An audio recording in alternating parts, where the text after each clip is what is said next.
And that's what I think people don't really understand about those who grew up in this world is the bubble that you're in with your media, but also the people you interact with. And it was the case when I was a kid, but it's only accelerated with social media, where you really can be housed in this very narrow avenue of information and perspectives, and, analysis of that information, the conclusions that you're guided toward through certain facts. And that's one of the things that I was really eager to portray in On Fire for God is what it looks like inside of that bubble, and especially through the eyes of a child, where everything is new. I mean, I learned about creationism alongside gravity, Noah's Ark alongside the sky is blue.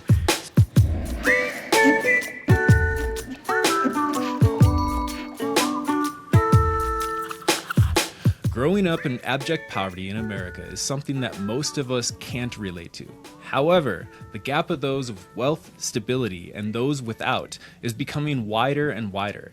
And then if you marry this with the prosperity gospel and fundamental Christianity, those already between a rock and a hard place are kept down by a system that professes prosperity for the faithful. Our guest today shares his experiences growing up in farmland Iowa at a time when poverty and desperation took hold of many people in this community. Brokenness and dysfunction became commonplace, and his family was no exception. I am Mark Flower, and today we're talking with Josiah Hesse, the author of the new book On Fire for God, which is his personal history about fear, shame, poverty, and the making of the Christian right. Josiah has taken a journey to confront his past despite all the pain and hurt in one of the most vulnerable books I've ever read. Josiah Hesse is a journalist based here in Colorado, writing about even evangelical issues for quite a while now. He is the author of Runner's High and is the regular contributor to The Guardian and Vice. He enjoys running through the trails of Denver, Colorado, something the two of us share, as well as both having connection to Evangel University. So, thanks for joining us, Josiah. Thanks for having me, Mark. Yeah, of course. And is there anything that I may have missed that you might want to share about yourself? Well, there's always more you can share about yourself, but I think you got all the big points. I got all the juicy stuff. Yeah. I didn't know we had a connection with Evangel or running Colorado Trail, so I'm learning about you in that intro. I know, and it's something I read in your book. I mean, here, if we do put this up on YouTube, here's the book, On Fire for God. And this is your latest publication that you've written. And in it, you actually do talk about Evangel and how your sibling actually went to the university, and you would go visit your sibling. And we can get more into the all the fun stuff with Evangel later on. But yeah, we definitely do share that connection. Yeah, and that was my first introduction to drinking and smoking and cursing and secular music. I think it was that Christian college that made me go secular. I didn't attend. Yeah, I was just visiting my sister. Yeah, those Christian college kids know how to party. No, those Christian kids definitely do know how to party. I can attest to that. So you've spent the last decade reporting on like intersections of mental health, poverty, religion, three things that tend to get, oversimplified or outright ignored in mainstream conversations. I'm curious though what that actually looked like on the ground for you, if you had to give us the Josiah Hesse survival reel. What moments best capture what's been like covering those overlapping worlds for the past decade or so? Well, as anyone who's been paying attention to the news, the Christian nationalists have exercised quite a bit of power in our current politics and government, and so it's kept me pretty busy. It's funny, when I first started reporting on this and really writing about it, it started with some novels in the 2000s, like Stephen King psychological horror novels that were set in the world of evangelical politics and culture. At that time, Obama had just been elected, and I thought this is something that's just part of American past. This is something that is no longer relevant to modern day, and so maybe people will be interested in it from a historical standpoint, but we're long past this. That, spoiler alert, that didn't transpire. We didn't usher in a new progressive era with the end of the Obama administration. And so seeing how industrialists in tech and oil and just finance in general, big finance, have kind of weaponized religious fever, particularly among working class evangelicals, is something that I started reporting on, for The Guardian and Vice, but then have realized, particularly in the course of writing this book, that this is a story that's been repeated over and again. In my case, in the book, over the last 100 years, it's probably something you could trace back throughout human history, using fear and shame and supernatural promises to manipulate the masses. But it's something that I was pretty deep inside of throughout the Trump years. Not even past tense. We're currently in the Trump years, but I recorded or reported on Christian finance conferences where a lot of people sensibly looking for financial guidance are kind of steered towards these cons that just kind of line the pockets of a lot of preachers and tech bros. But then also inside rock music, there was a story I did last summer about Michael Tate of DC Talk. Several people that I spoke with that alleged he sexually assaulted them and drugged them when some of them were underage. And there was a reporter from Julie Royce who was doing the same story, but there were so many different victims that we didn't even overlap in our reporting. And he's someone who had used his iconography in DC Talk and Newsboys to elevate Donald Trump. And we've seen this again and again in the Southern Baptist Convention. It seems like every day Julie Royce is reporting on a new preacher of prominence who's selling sexual purity, family values, conventional living, the Norman Rockwell picture, and then behind the scenes is engaged in some very nefarious sexual or embezzlement activity. So it's something that I never really feel like I can find the end to it. Every time I report on a big story, it seems like three more blossom out of it.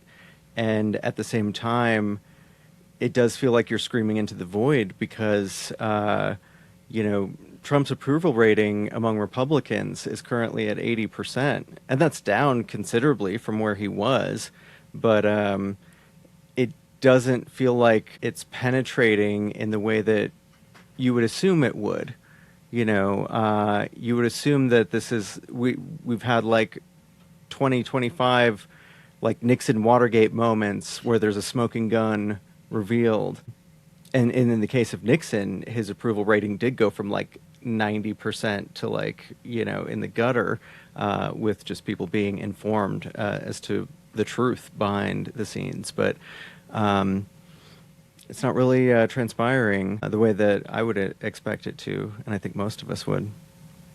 No, it's almost like these things that you would assume most people would just be like what the heck? I can't support this anymore. And then you're saying, 80% of people that supported Trump before or voted for him before are still in support of him despite what they're seeing. And are they really seeing what the rest of us are seeing? And maybe our tactics need to shift a little bit and allow them to see different sides of things that maybe they're not seeing, or maybe they're seeing, but they're just choosing to close, shut their eyes to it or something like that. Well, I honestly couldn't agree more. And that's what I think people don't really understand about those who grew up in this world is the bubble that you're in with your media, but also the people you interact with. And it was the case when I was a kid, but it's only accelerated with social media, where you really can be housed in this very narrow avenue of information and perspectives, analysis of that information, the conclusions that you're guided toward through certain facts. And that's one of the things that I was really eager to portray in On Fire for God is what it looks like inside of that bubble, and especially through the eyes of a child, where everything is new. I mean, I learned about creationism alongside gravity, Noah's Ark alongside the sky is blue. So it all, is coming at you in this way that feels true in that very curated context. And when you step out of it, it seems absolutely maddening.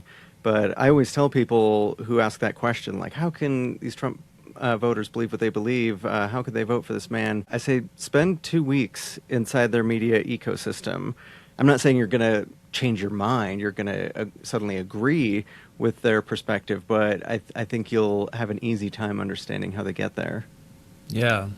So I do want to talk about your book, On Fire for God. So it dives into evangelical subcultures like we're talking about, of course, during the 80s and onward.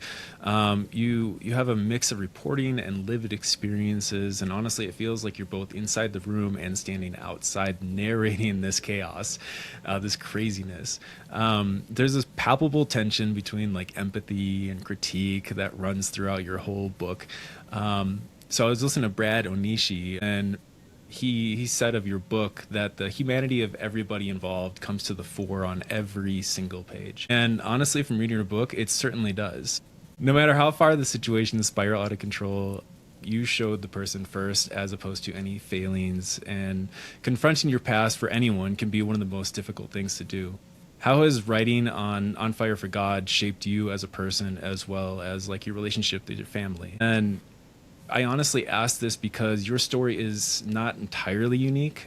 Many people share similarities with much of your story, and I know I did, but may not know how to put words to like their past and how to address their past traumas. This may create like a fear in addressing the past for what the outlook might produce. So what would you say, like how may have like impacted like addressing some of these traumas and past histories and everything like that? Profoundly. I think anyone who gets the opportunity to write a memoir should, even if you don't have a book deal, because the process itself forces you to articulate emotions and find a narrative that's, complex, but also penetrating and feels truthful into your bones. And so you're kind of interrogating yourself. Like, is that true? Do I believe that? Was that my experience? And I'd had that to some degree leading up to this project because, like I said, I'd written those novels that were like loosely based on my childhood experiences, but go into some pretty fantastic realms. And so I'd explored some like fears and perceptions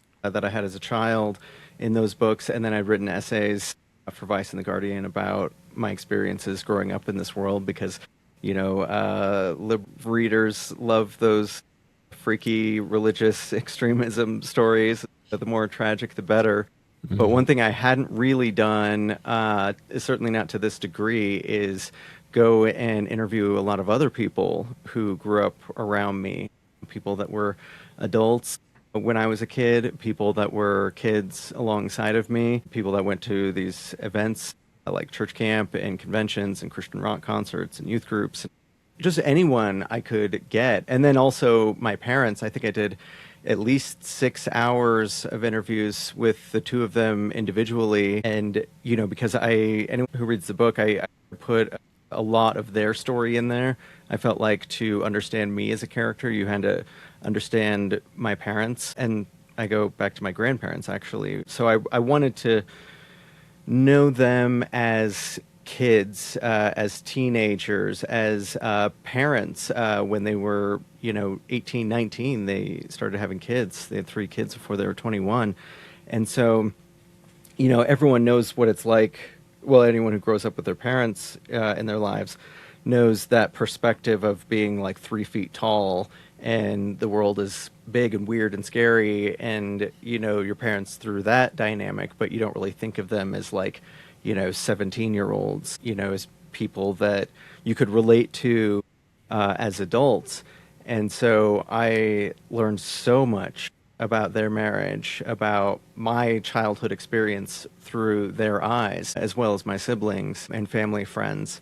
So I suddenly had this like multi-dimensional view of myself and the people around me. And it wasn't just like, you caused me this pain. It was like this circumstance caused us both to feel this pain. And I'm not trying to remove personal responsibility from anything, but like you just, you have this larger capacity for empathy for others, and then also for yourself.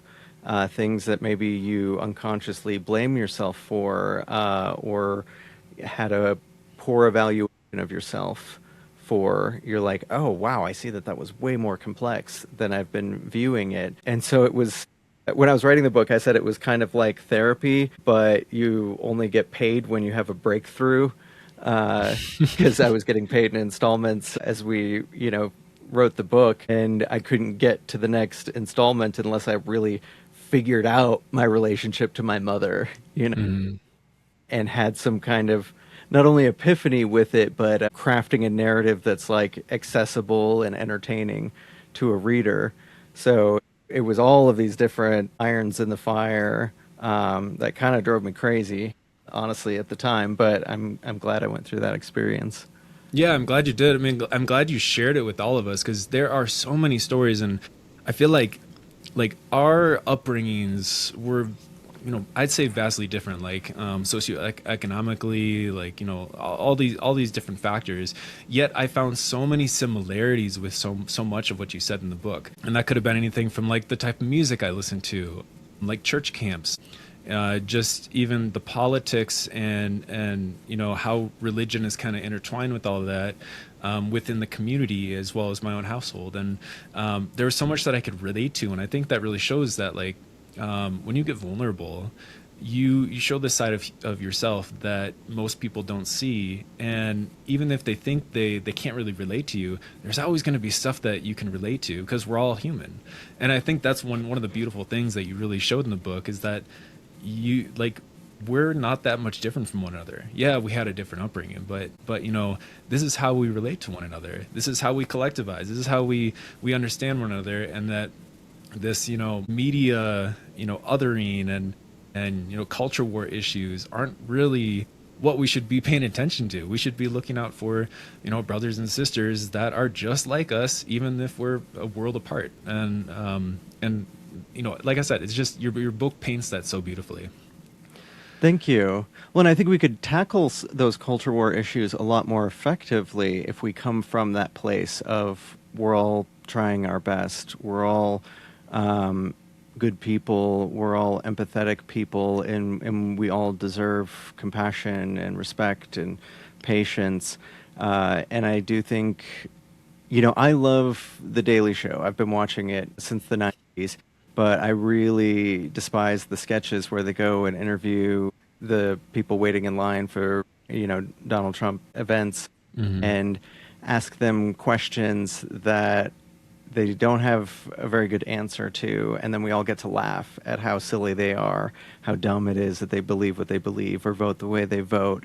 Because I just don't think it's effective. Like, if you're actually trying to fix a problem, I think that's the worst way to go about it. And I think that is what drives so many people to be MAGA voters, is they feel humiliated and talked down to, and it's not that issues of race or gender or sexuality aren't urgent and important. They definitely are, and for that reason want to take a different approach to it, because I don't think mocking people and making them feel stupid or shamed or isolated is effective in dealing with those social issues.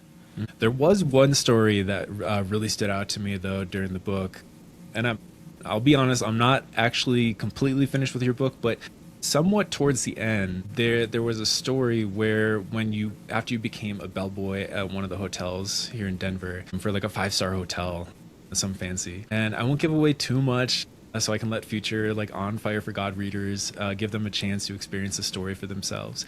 But you tell a story that allows you to address the topic of sex work and all the nuances and misunderstandings that get lost. So very typically on evangelical Christians. Perhaps you could share a little bit about that, because your story honestly exemplifies the humanity that I had mentioned earlier, and in this case so well. Yeah, well, I'm glad you asked me about that. I thought it would be such a big deal that I would put that story in there, and I've done like 100 of these interviews, and I don't know if I have been asked about it. Maybe I have, but I don't mind giving away some details. It was a true story when I first moved to Denver, and I was propositioned for sex from a cab driver, sex for money, and I won't go into the who did what to who details, but it was something that I was kind of jazzed about, and it was a safe situation. And I talk in the book that a lot of people aren't in a safe situation, and that needs to be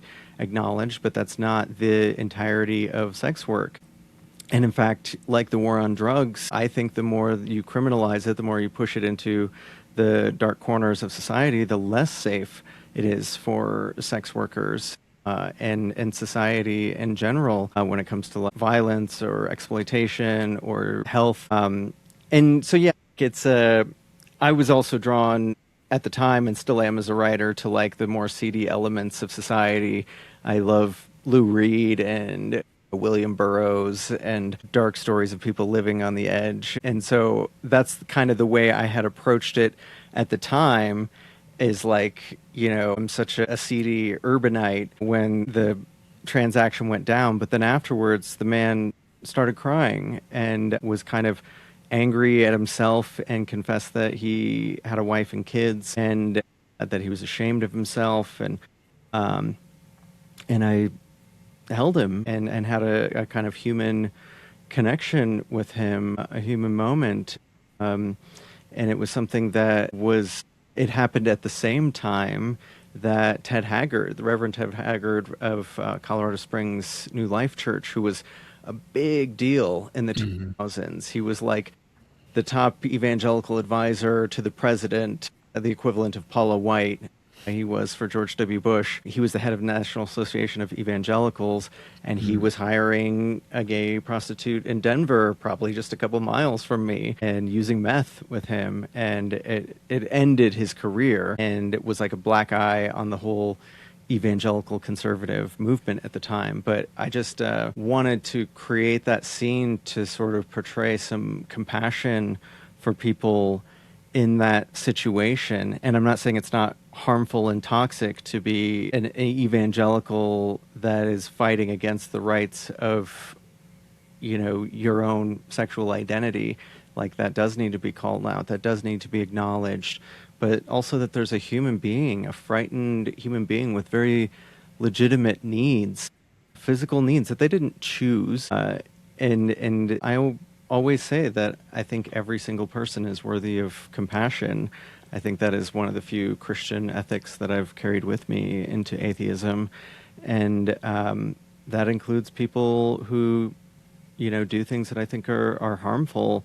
Not that this guy was such a terrible person, but there are a lot of conservatives out there that are living in the closet. And I think the more honest a conversation we have about that and sex work and just the human experience, human desires, the nervous system, emotions, the more empathy that we'll find for one another. Yeah, that's so true. And I mean, this could be a whole conversation with it itself, but, conversion therapy, like you were saying, people that are repressing their sexual identities because of a religious standpoint. And then you get, conversion therapy, which is, adding a whole nother layer of suppression and repression onto, what their identity and who God made them to be. And it pains me to see some of my friends that kind of live in this world and tell themselves that, that's not who they are. But deep down, I can see that, they're holding something back. And it just pains me. Pains me all It's about funny that. you just said conversion therapy. Like, just this morning, I'm reading Timothy Schrader Rodriguez's conversion therapy dropout memoir. I'm doing a conversation with him. Give a little plug for that event. We're doing a conversation at Tattered Cover in Denver, June 5th.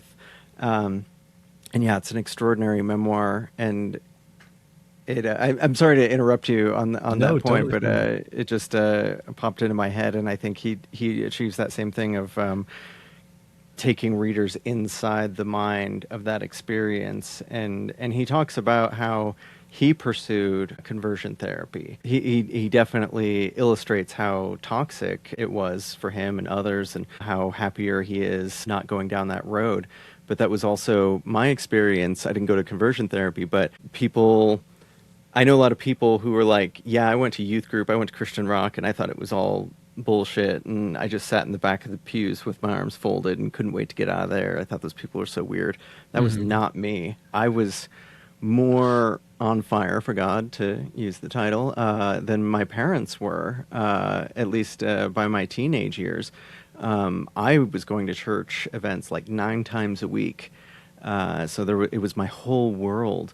And I was so hungry to, just like Timothy says in his book, like break through to find that place of like, oh, it all makes sense. I'm one of you. All this, it seems like all of you have this figured out, and I am so eager for that. So I'm going to throw everything I have into it. And I think that's one of the big tragedies of these stories.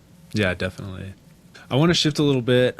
Earlier in your book, you talk about how the play The Music Man was an iconic staple in Mason City, which is the town that you grew up in Iowa, right?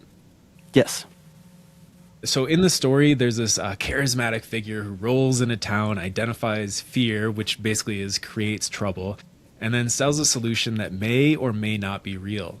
Many critics draw parallels between that kind of narrative and how political movements, particularly within the Republican Party, but also the Democratic and Republican Uniparty, to engage rural evangelicals.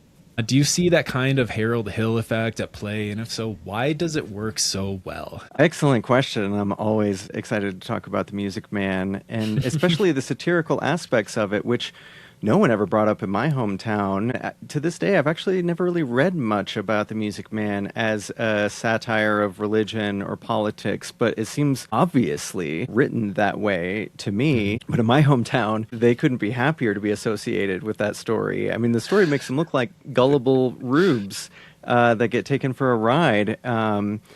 But it's a great story. It's a great musical. Love the songs. Robert Preston as the Music Man is spectacular, and you get to see a young Ron Howard as Winthrop, a pre-Andy Griffith show Ron Howard.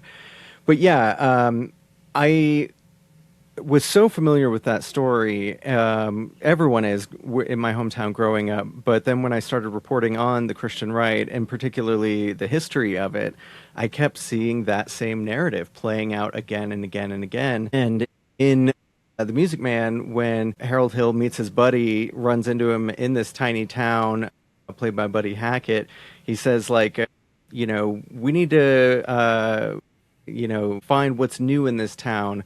If we're going to get River City, is what they call it in the movie, if we're going to get River City out of the trouble it's in. And Buddy Hackett says, River City isn't in any trouble. And he says, well, then we'll have to create some. We're going to have to create a need for a boys band in your town. And that's what he's selling, is this boys band. He really wants to sell the instruments and the uniforms and the instruction booklets and then skip town, because he doesn't know anything about organizing a marching band. But it's something, the marching band is key in that because it's a vestige of the past. This is set in early 20th century, I think like 1912, after like the Great Migration. And you had this like new music coming in. Jazz was, just about around the corner, but there was like new music around. Ragtime is one of the things that he says in the song, You Got Trouble. And he finds that this pool table's coming to town, and no one knows what a pool table is. And he like gets them all afraid of it. He's like, your daughters are going to be whores and your sons are going to be gamblers. It's just going to be Sodom and Gomorrah once this pool table comes to town. But, don't fret, because this boys marching band is going to fix everything. It's going to keep your boys pure. And I think it's so effective because it's fear and shame and anger at an other that's coming into your community, that's coming into what you view as like safe and pure. And it's something that's not understood. It's out there, but it's coming. And so we need to rally the troops to fight this thing. And when I started researching, the history of evangelicals, I see it in evolution being taught in schools.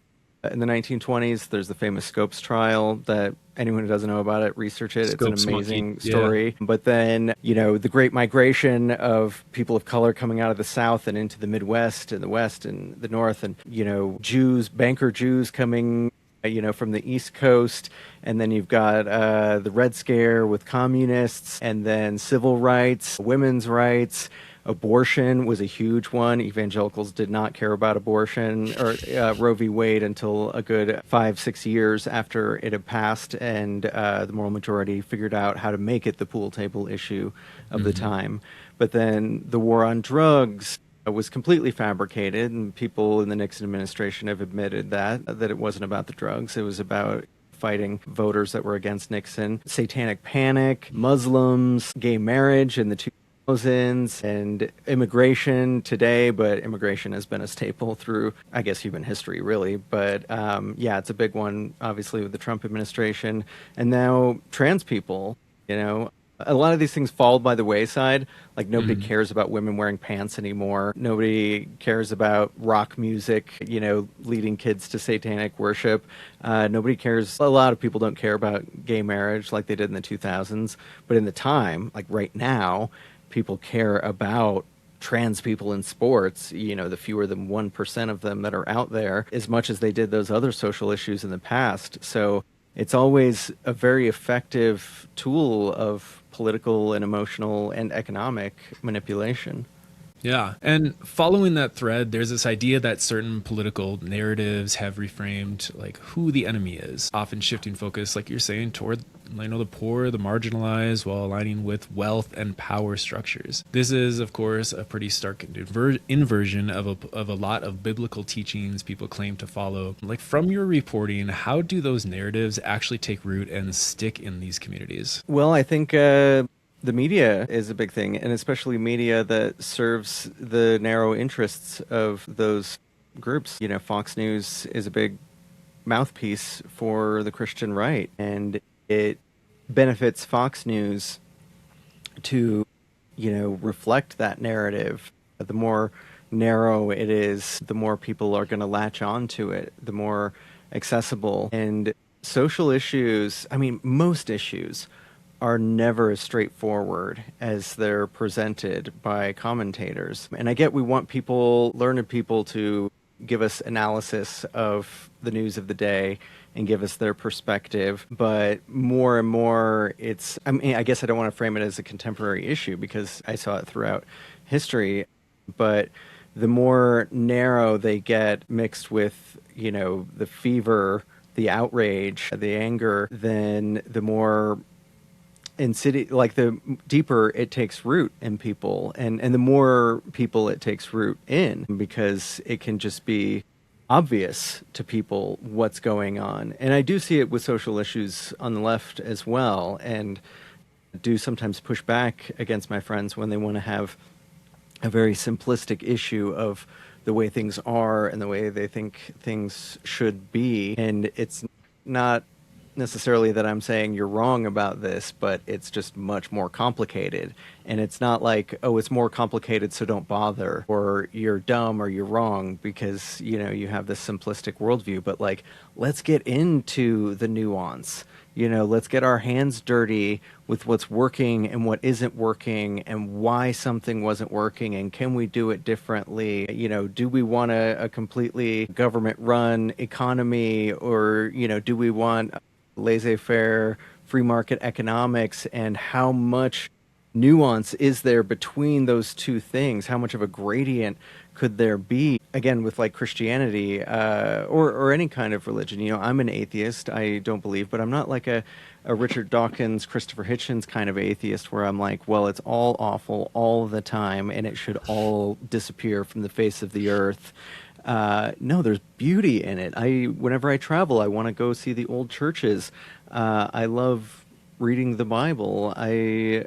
There's so much about it that I enjoy, but I think so often in the media, and what's most effective, to get back to your original question of why these things spread the way they do, it's when you just take a really narrow and really inflammatory view of an issue that you get a lot of people. And it can be lucrative, it can get you votes, but it does not expand public understanding of the issues. Yeah, definitely. And like when you engage yourself into, let's say, like Fox News or Newsmax or something like that all the time, you can't really imagine a world that's good, that's healthy. All there is fear. But then, like you were talking about the left, where you get this, they give these like prophylaxis to satiate the needs and the wants that they think they need, and then they kind of get complacent after that because they're like, we got what we were asking for, this small little bit of it, and we're good. And then until they see something from the opposite side that they hate, and they just like, ugh. It's like this it's like how can we have this nuance like we were talking about, like you were talking about, like you like to read the Bible, you like to engage in like, you know, Christian things like architecture and all these things. Like how can we have nuance even though you don't believe, you know, that, you know, in like a god or any deity like this? How can we have nuance in these conversations? How can our worlds, you know, collide in a way, in a healthy way, and so we can see each other and have these open conversations? So like you're saying, like how can we structure our government in a way that benefits all of us and not just a few select people? How can we, you know, collect together to combat, you know, this, you know, like child sex trade that the Epstein class is, you know, inflicting on us, that so many people still are, you know, blind to it and willfully blind to it. And, you know, it, like Yeah. you're talking about like the history and what led up to it. And I'll get into that in a second. I'll let you talk about what you're going to say.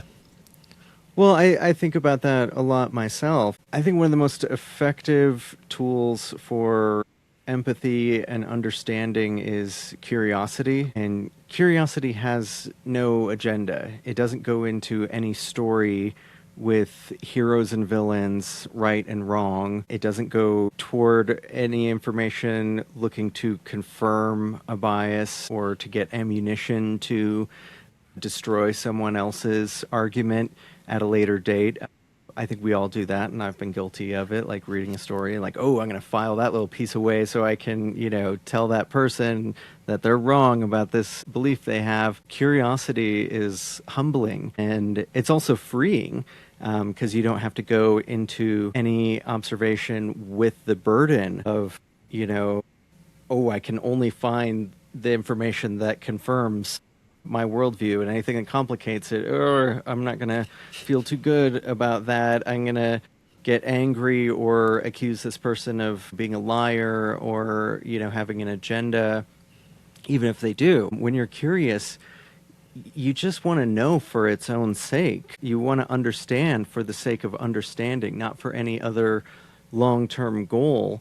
And it's the same with playfulness. You know, I talk about this a lot with creative writing, or just creativity in general. Playfulness doesn't have any kind of goals. In fact, it can't. You know, if the end result of the act is more important than the act of itself, it's not playfulness. You're just in the moment for its own sake. You're present, the way that like dogs run through the park, or when you see little kids at a wedding dancing, you know, they're not like there to impress anyone. They're not there to look cool or even like to get exercise. You know, they're just there because they love their friends, the lights, the music. It's fun. And that's the way I try, that's the headspace I try and stay in when I'm approaching any piece of information. It can complicate a project, especially in journalism, because you often pitch stories with a perspective fully formed, and then you have to go out there and do interviews and observe things. And a lot of times you're like, ooh, this is different than I thought it was, or it's more complicated than I thought it was.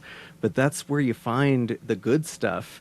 And when I went back home to do these interviews with people who have beliefs that are very different from mine, and I often come off as like, you know, an urban lefty weirdo, and I don't want them framing their answers with that in mind. It's very helpful if I come at it with a sort of simple, neutral curiosity where I just want to know why you believe what you believe, not because I want to make you look like an idiot or prove you wrong or change your mind, but just feed me the details because I'm hungry to know. And that's something I think is often lacking in public discourse around these issues. I do want to get into history a little bit. I know you talk quite a bit about it in your book. I want to talk about the legacy of Billy Graham. He's often remembered as this unifying spiritual figure, but there's also an argument that his influence helped shape the political entanglements we're seeing today. How do you assess his long-term cultural and political impact, especially in light of where things have landed? On the whole, I think it's been bad, but I do have a warmth in my heart for Billy Graham. I think he's an amazing orator, I spent so much time with archival footage researching this book and just with my work in general, and I cannot get enough of Billy Graham's sermons. He is just magnetic and powerful. And when I read the audiobook for On Fire for God and have his quotes in there, it was a delight for me to, attempt to do a Billy Graham impression. But there are so many things that are unsettling about his legacy. He's really the biggest influence of Christian nationalism, I think, in the 20th century. When he rose to prominence, it was anti-communist rhetoric and everything. He helped shape this narrative around Christianity and capitalism and patriotism. And really helped frame it, again, in the simplistic, narrow way that made you very angry at the communists. He had an easy time making them the other, but he did unify America to some degree. People debate his legacy on civil rights. I don't think he did say, like, hey, guys, calm down, like to Martin Luther King, like, it's too much too fast. But I think he mostly was a kind and gentle man. But in the 1950s with the Eisenhower administration, he got In God We Trust on all of U.S. currency. It was on some, but he also got like In God We Trust, or One Nation Under God added to the Pledge of Allegiance, and helped make the pledge, a more universal public school experience. He had an influence on Nixon and Johnson and Nixon in their approach to the war in Vietnam, like escalating the military interventions and the threat of communism, the domino theory that got us into Vietnam in the first place. And he helped galvanize the Jesus movement of the 1970s toward the Republican Party. I mean, he was very subtle with a lot of these things. He wasn't like Jerry Falwell overtly preaching about a lot of issues other than communism, which kind of fell by the wayside by the 60s. He wasn't such a firebrand for any particular issue, but he had a great way of packaging conservative Christianity in a way that just felt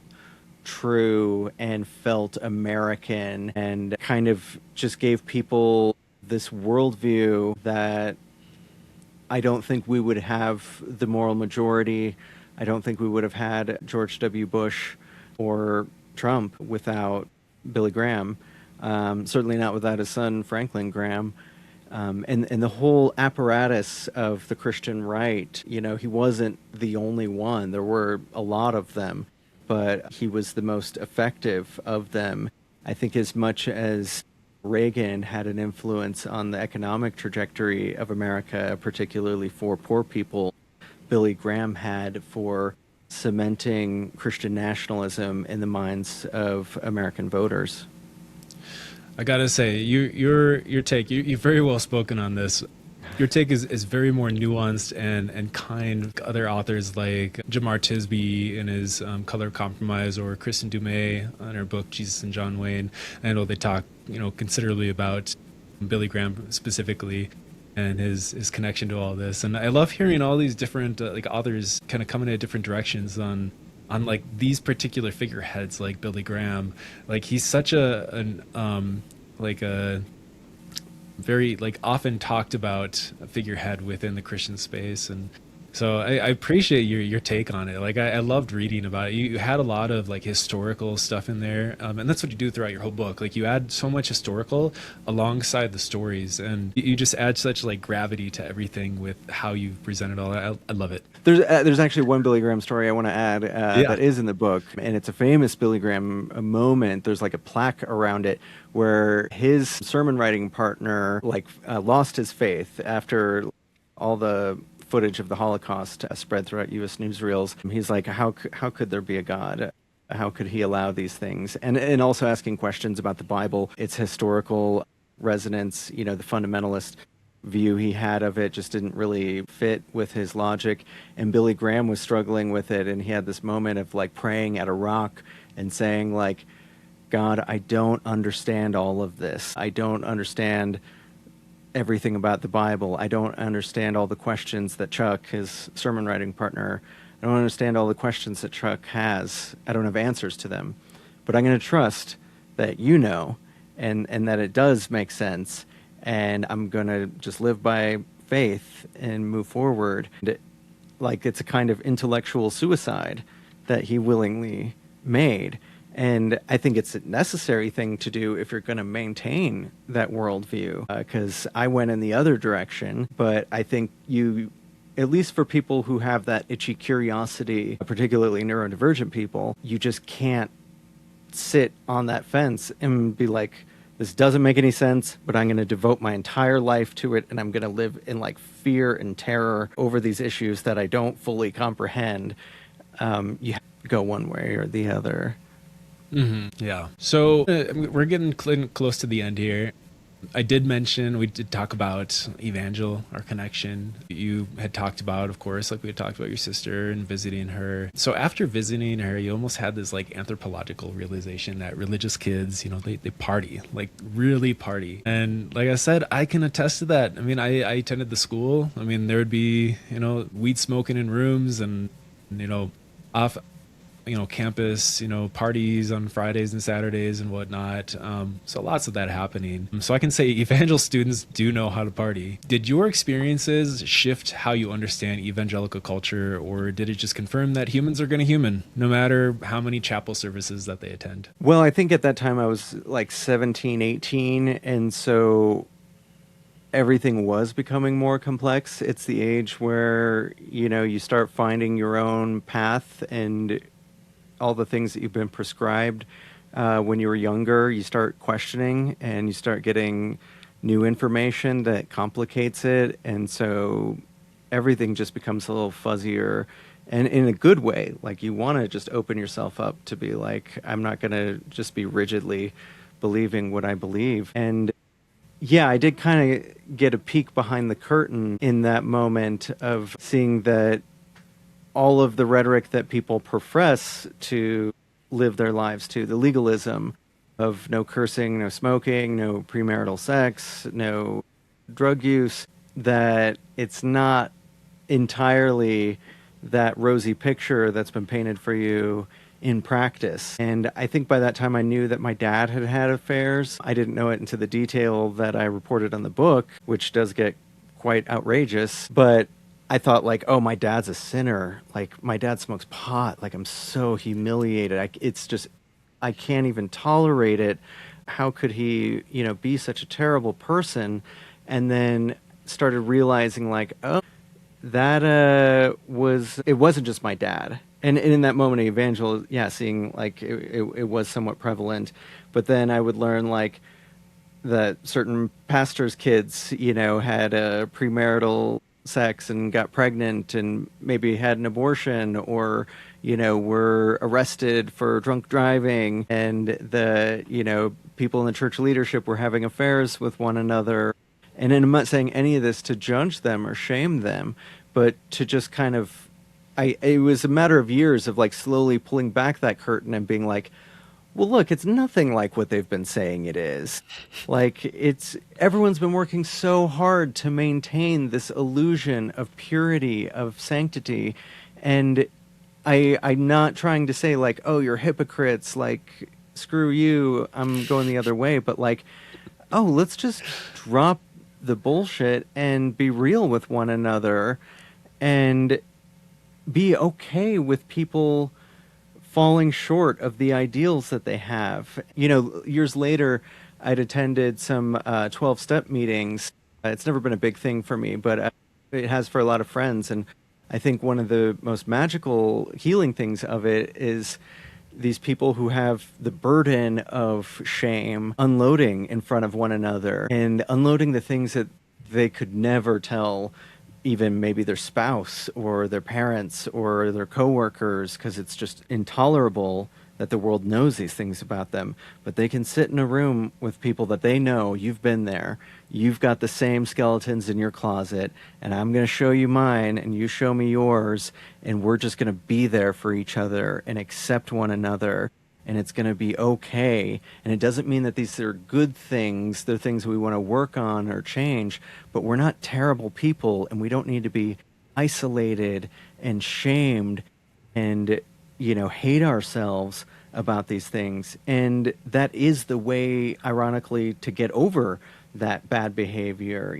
put bad in quotes, behavior that you don't want anymore. I heard some author in a self-help book say, that which you resist persists. And I think the shame that the churches, evangelical churches that I grew up in, often put on people, ironically lead to more bad behavior. I don't think anyone fetishized gay sex for me as much as evangelical culture. Like, it just drilled it into my head and made me think about it all the time, or pornography or drug use. And, don't do it, don't do it, don't do it, don't do it. I'm like, okay, well, I'm just going to think all day about not doing it and thereby think about doing it. And instead of just like normalizing the desires and being okay with it and embracing each other and accepting each other, that's the way that you move through behavior that you want to get control of. Oh my gosh. Like, I love the way you talk. Oh, Say thank that. you. So, like I said, we're getting pretty close here. If someone were to pick up On Fire for God, expecting either a takedown or defense of evangelical culture, they might be surprised, like we've been talking about, to get something a little bit more complicated, a little bit more nuanced. What do you hope that readers walk away with, wrestling with, after they finish reading your book? I think whenever I've written a book, I want people to feel things. I want people to have an experience and to be engaged. I've just always loved reading, especially fiction, and to just be swept away in a story where I'm just eager to turn the pages. That's what the experience that I want people to have as readers, but then also walking away from it with having that kind of rapturous experience, no pun intended. Like, you can't help but feel things for these characters. I mean, that's what I love about Stephen King, is like his villains, you spend time with them, most of them, and you get to know them, and you don't like excuse their behavior. You don't want them to succeed in like killing people, especially characters that you love, but you've spent enough time with them that you like, I get it. I get how you got there. I get how you succumbed to that desire for, destructive behavior. And that's what I want people to have with the characters I write about in my books, is like, that was terrible that you did that, but I get it. I get why you went there. I get why you believe that. I get why you said that. And it's just, that sort of softening of your heart, and to not necessarily have any solid conclusions. I wanted this book to be a kind of Rorschach test where people see into it what they want and what they bring to it.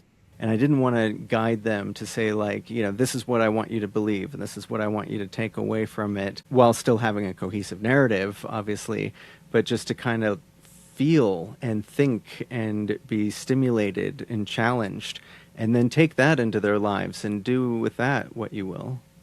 So finally, after immersing yourself in all these spaces, religious, political, cultural, what's stuck with you the most on a personal level? And not just as a journalist, though, not as a writer, but just as a human trying to make sense of other humans doing very human things, and on sometimes very strange things as well. I think what was new and struck me in a deep way, even though I didn't come to any conclusions about it, was the leaders of these movements.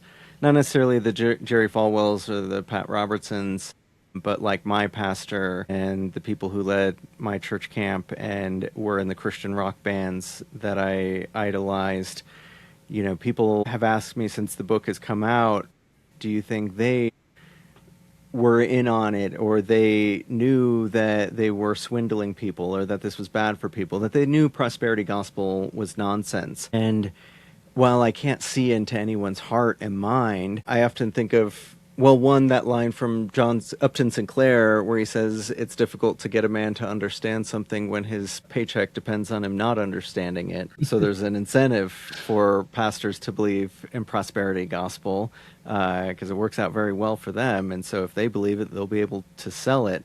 So in the scene in The Music Man, when it's toward the end and the con man, Harold Hill, admits to this little boy, Winthrop, again, played brilliantly by Ron Howard, he admits he's a charlatan. He admits that he doesn't know anything about leading a band and that this was all a con job. But his heart is touched by this boy, and he emphasizes, like, but I think you're a great kid, and that's why I wanted you to join the band, because I thought it would be so good for you. And the kid says to him, what band? Because there was never going to be a band. And Harold Hill, like, stands up and kind of, like, looks wistfully, like, into the distance, like, sort of hurt. And he's like, I always believe there's a band, kid. And it's a little human moment on his part as a con man where he's like, I've fooled myself into believing this, because he wants to be a conductor of a band. He sees himself as this leader.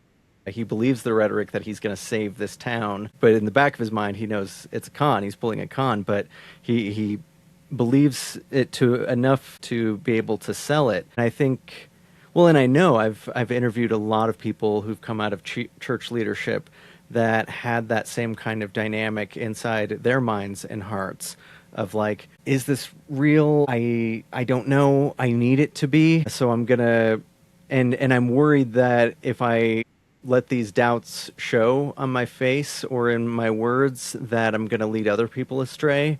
And if it is real, I don't want to, like, lead people to hell. And I think this is helping people, even if I'm having a hard time believing it, or even if it's more complicated that I'm presenting it. I'm doing a good thing by preaching this and by furthering this ministry. And then at some point, for a lot of them, it just became too much and they had to get out of it.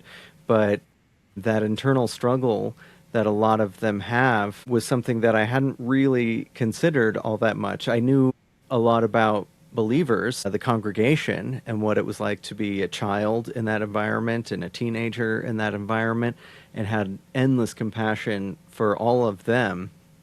But it was only when I took that greater understanding of the people in positions of leadership that I'm like, they're also swept up in this con. They're also hurt by this. Sort of in the same way that you eventually learn that patriarchy is harmful for men as well. Like, it's very, toxic and limiting for them. Not to say, like, that's where our focus should be, but that it's just bad all around. And it's something we can all find some kind of common perspective on if we're honest with each other. Yeah.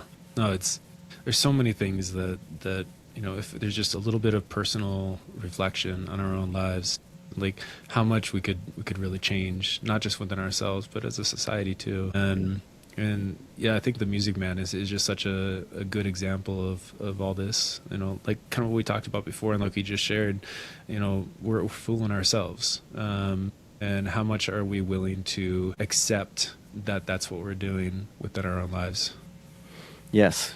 And if there is any great takeaway from my book, it's watch The Music Man. There you go. There you have it. So if people want to hear more about you, where can they find your book, and where can they find you as well? Well, I encourage people to go to their local indie bookstore if you have one in your hometown. They are disappearing left and right. The one opened in Mason City a few years ago, and I was very excited about that because for a long time there were no bookstores anywhere in North Iowa.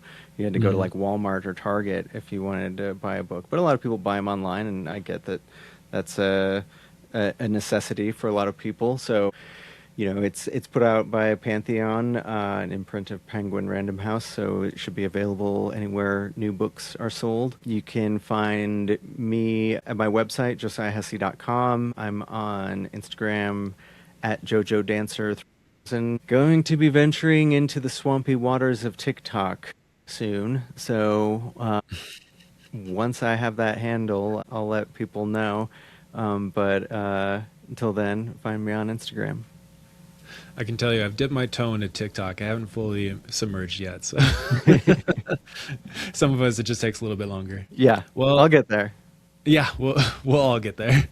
Well, Josiah, thank you so much for coming out today. It was been seriously a pleasure talking with you. I love these opportunities where I can talk to authors of books that have just been like really influential on me. Like, seriously, your book is like I've resonated with so much of it, and I just can't thank you enough for spending the time to speak with me. Well, thanks so much for having me, Mark. This has been a lot of fun. Great conversation. Certainly. Well, hope you have a good rest of your day, and see you later. All right. Take care.